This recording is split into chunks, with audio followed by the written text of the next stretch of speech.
Hello everyone, this is Astik and you are watching college guide. So अगर UG regular के किसी भी course के अंतर्गत आप पढ़ रहे हो 2020-23 वाले सेशन के अंतर्गत पार्ट 1 में, पाटलिपुत्र यूनिवर्सिटी की तरफ से नया नोटिस एक जारी किया गया जो आपके लिए काफ़ी ज़्यादा काम का है।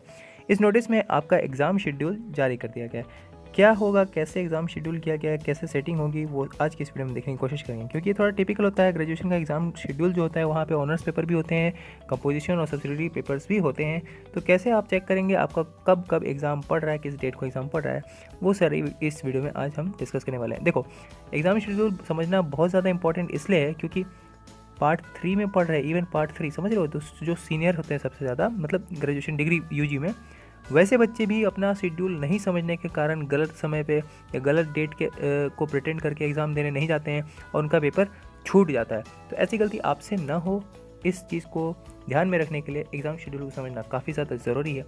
उस चीज़ को हम देखेंगे, एग्ज़ाम शेड्यूल पूरा समझने की कोशिश करेंगे। साथ ही साथ एडमिट कार्ड जो काफ़ी इंपॉर्टेंट होता है एग्ज़ाम में एंट्री के लिए, वो कब जारी किया जाएगा, कब मिलेगा, उसको भी हम देखने की कोशिश करेंगे, समझने की कोशिश करेंगे।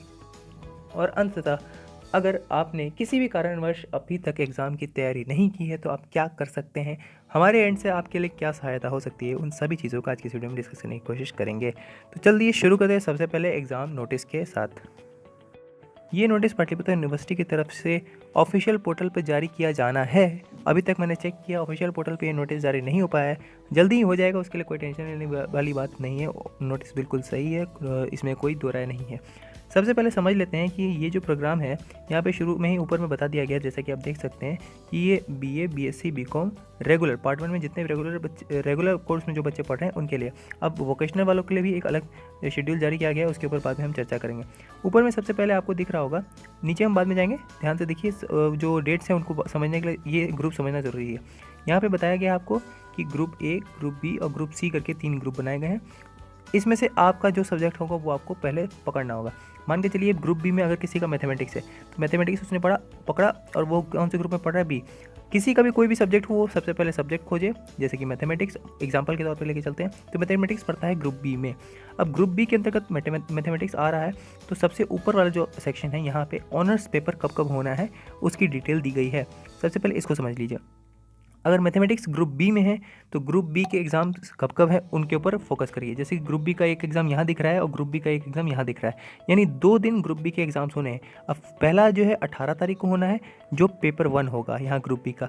दूसरा 22 तारीख को होना है, जो फर्स्ट सिटिंग में ही होगा, यहाँ पे देखिए फर्स्ट सिटिंग में, और वो होगा पेपर 2। 18 तारीख वाला जो है ये वाला, वो सेकेंड सिटिंग में है, ग्रुप बी का एग्ज़ाम पेपर 1। 22 तारीख को ग्रुप बी में फर्स्ट सिटिंग पेपर 2। इस प्रकार से ये एग्ज़ाम आपको समझना होगा। आपको अपना सब्जेक्ट पकड़ के, ग्रुप पकड़ के, ऑनर्स पेपर सेलेक्ट करके अपना एग्ज़ाम देखना होगा, डेट समझनी होगी। सेकंड चीज़, सब्सिडरी और कंपोजिशन सब्जेक्ट्स के बारे में बात करते हैं। इन सब्जेक्ट का सीधा सीधा हिसाब किताब यहाँ बता दिया गया है कि कैसे कैसे आपको चेक करना है। एक सेकेंड, ओके, चलिए यहाँ से कुछ दूर का हम लोग देख लेते हैं। सबसे पहले जिन भी बच्चों का अगर मान के चलिए मैथमेटिक्स है तो मोस्टली उनका केमिस्ट्री और फिजिक्स ही सब्सिडरी में रहता है। कंपोजिशन में उनको इंग्लिश, हिंदी या फिर दोनों मिला करके लेते हैं वो बच्चे ज़्यादातर।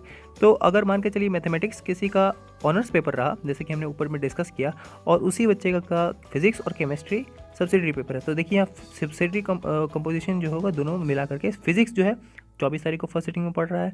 उसी प्रकार अगर केमिस्ट्री को सर्च करें तो केमिस्ट्री यहाँ देखिए 27 तारीख को फर्स्ट सिटिंग में पढ़ रहा है। तो ये दो सब्जेक्ट्स हो गए आपके सब्सिडरी। इसके बाद आता है लैंग्वेज पेपर या फिर कह लीजिए कंपोजिशन पेपर। अब कंपोजिशन पेपर का सबका अलग अलग हिसाब किताब है। जैसे कि यहाँ पे इन्होंने बताया कि कंपोजिशन जो कॉमर्स वालों का होगा वो 29 तारीख को फर्स्ट सिटिंग में हो रहा है, 50 मार्क्स और 100 मार्क्स दोनों वाला हो रहा है। कंपोजिशन साइंस वालों का अगर 50 मार्क्स है तो वो 30 तारीख को होगा फर्स्ट सिटिंग के अंतर्गत। कंपोजिशन अगर साइंस वालों का 100 मार्क्स वाला है तो वो होगा 30 तारीख को सेकेंड सेटिंग में। और कंपोजिशन अगर आर्ट्स वालों को 50 मार्क्स का है तो वो एक दिसंबर को फर्स्ट सेटिंग। वहीं अगर आर्ट्स वालों का कंपोजिशन 100 नंबर वाला है तो वो 1 दिसंबर को सेकेंड सेटिंग में होने वाला है। तो इस प्रकार से पूरा आपका ये प्रोसेस रहने वाला है। साथ ही साथ नीचे इन्होंने एक चीज़ और दी है जो बहुत ज़्यादा गौर करने वाली है, इसको ध्यान रखना। The project practical viva vocal test will be held from 6 December to 15 December at your own college.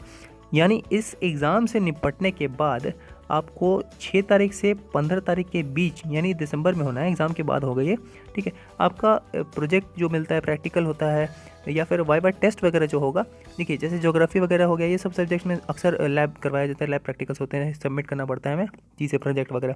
तो ये सारी चीज़ें जो होंगी वो सारी चीज़ें आपका 6 से 15 दिसंबर तक होने वाला है।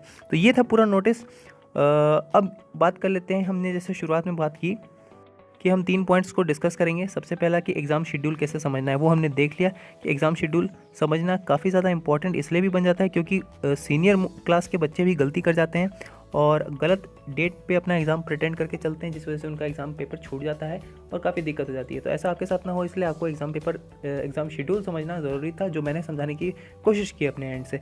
आशा करता हूँ आपको समझ में आया होगा। सेकंड चीज़, एडमिट कार्ड कब जारी होगा। एडमिट कार्ड बहुत जल्द जारी होगा। देख लीजिए 18 से अगर आपका एग्ज़ाम है तो उससे लगभग 7 से 10 दिन के पहले, 10 दिन के आसपास, 7 दिन के आसपास तो मैक्सिमम एडमिट कार्ड जारी कर ही दिया जाएगा। उससे रिलेटेड अपडेट भी आपको इसी चैनल पे मिल जाएगी, उसके लिए आपको टेंशन लेने की कोई ज़रूरत नहीं है।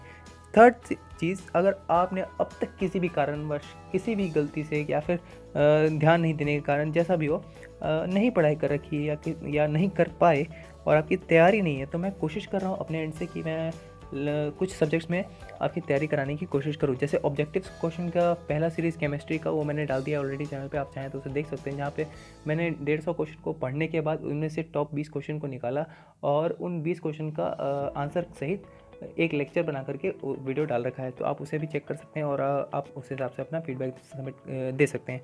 सो यही थी अपडेट, यही था वीडियो। आशा करता हूँ आपको पसंद आया होगा। अपने हिसाब से लाइक डिसलाइक ज़रूर कर लीजिएगा और कोई सवाल या सुझाव होगा तो नीचे कमेंट सेक्शन में ज़रूर बताइएगा। धनतेरस की आप सभी को ढेर सारी शुभकामनाएं। आशा करता हूँ ये धनतेरस आपके लिए काफ़ी अच्छा हो। आप सब अपने घर परिवार के साथ, दोस्तों के साथ एंजॉय करिए। मिलते हैं फिर किसी अगली वीडियो में। Till then stay connected, stay updated with college guide.